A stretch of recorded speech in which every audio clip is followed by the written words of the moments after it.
It was supposed to be a simple renovation. Strip the floors, replace the windows, and tear down the old chalkboards that hadn't been touched in decades. The school had been closed for years, the building left to gather dust in a quiet corner of rural Pennsylvania. But when a construction crew removed one of the boards in room 2B, they found something no one expected. Behind the slate was a hollowed-out space in the wall, and inside it, taped directly to the concrete, was a single yellowed piece of paper. The handwriting was faint, almost erased by time, written in pencil with an unsteady hand. 7 words stood out like a whisper from beneath the paint and dust. He said I wouldn't have to go if I stayed quiet. I've been quiet. Please don't erase me. There was no name, no date, no explanation. Just a message sealed behind decades of silence. At first, no one knew what to make of it, until someone mentioned the girl who went missing from that very school nearly 50 years earlier.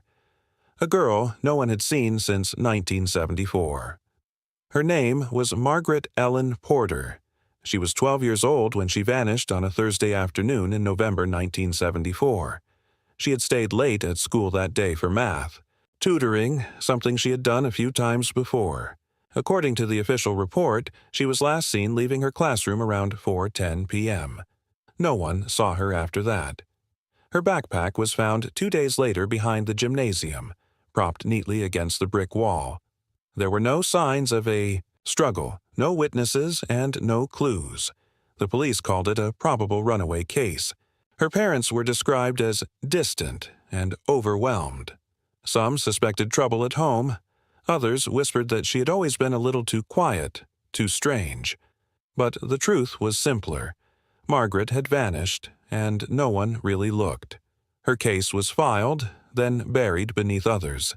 No statewide alert system existed at the time. Her school held a brief assembly. A local newspaper ran a 2-paragraph story. By spring, she was a memory, a name spoken only in low voices, if at all. The classroom she had stayed in remained in use for years. New teachers came. New students filled the desks.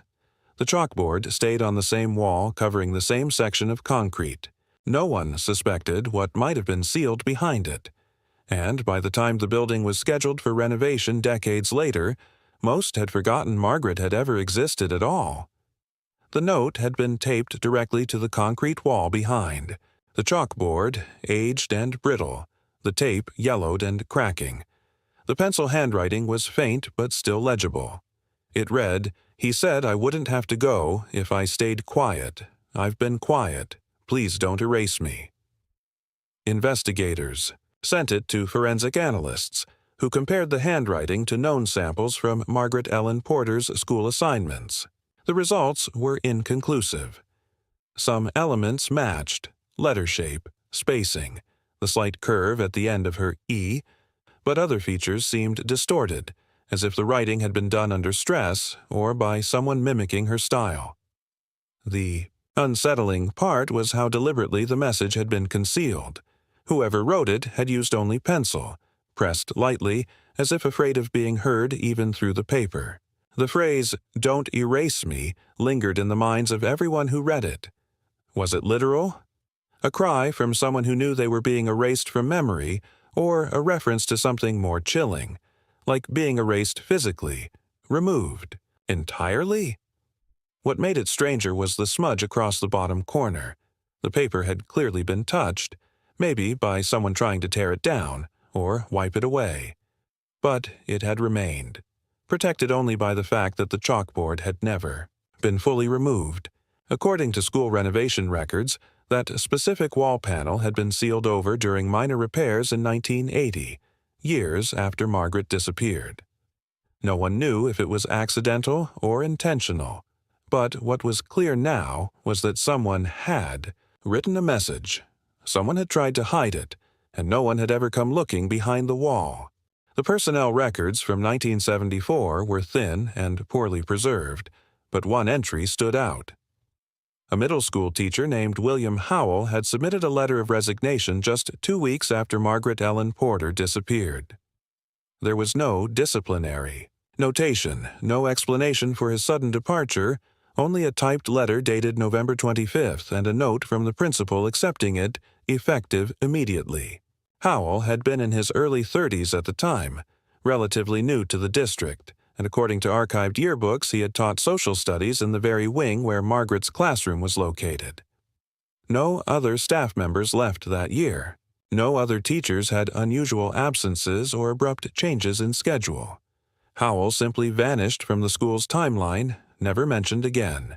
His name wasn't on any official missing persons documentation or suspect list. He had never been interviewed publicly.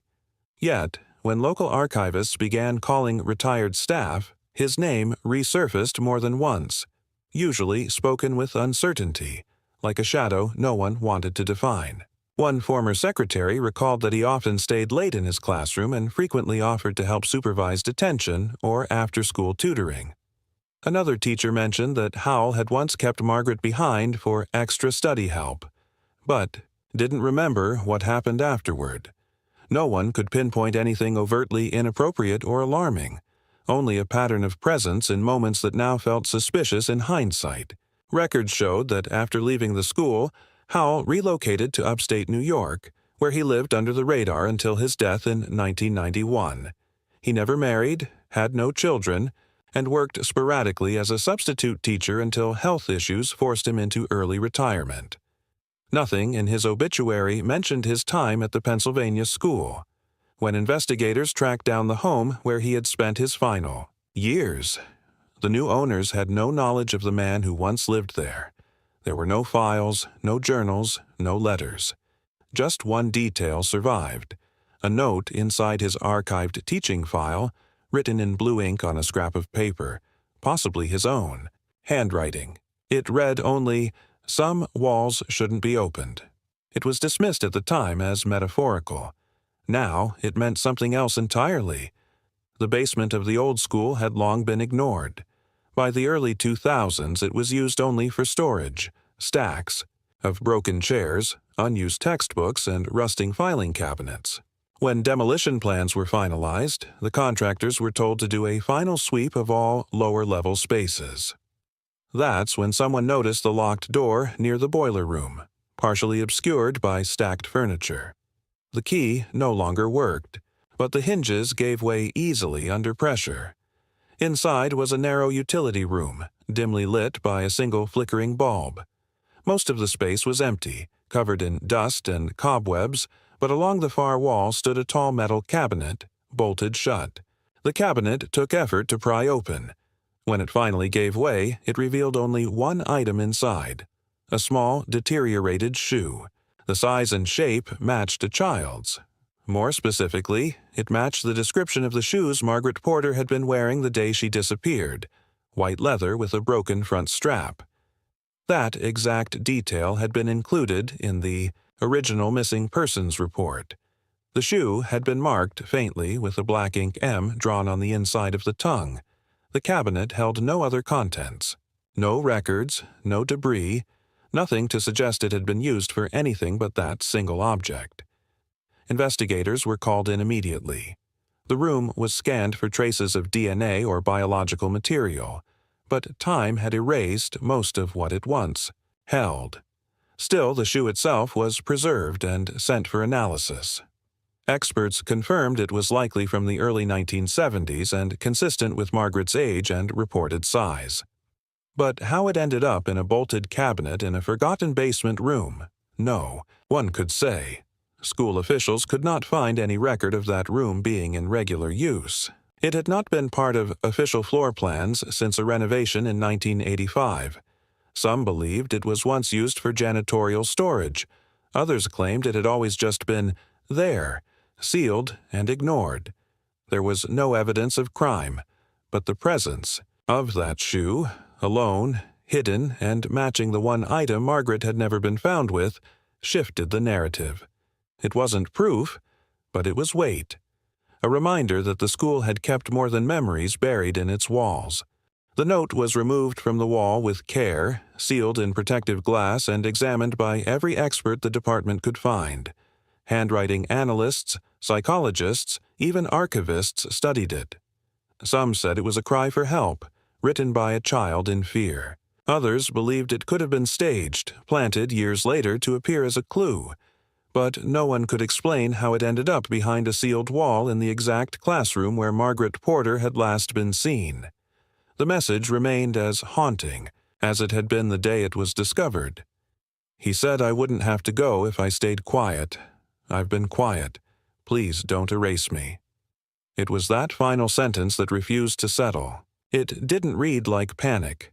It read like resignation, like someone who believed the only way to survive was to be forgotten. Investigators combed through records, revisited every person who had been in the building that year, searched for construction logs from 1980, when the wall was patched. Nothing definitive surfaced. No one came forward. No new names were added to the suspect list. The shoe from the basement couldn't be confirmed as Margaret's, and no additional remains were ever found. The case was reopened briefly, then returned to its cold file drawer. Technically, no crime had been proven, no body recovered, just a note, a shoe, a forgotten cabinet, and a teacher who had left quietly and died decades earlier. But to the few who had followed Margaret's story for years, the silence around her case no longer felt like absence. It felt designed, as if someone had worked carefully, deliberately to remove her from the narrative and hope no one would ever ask again.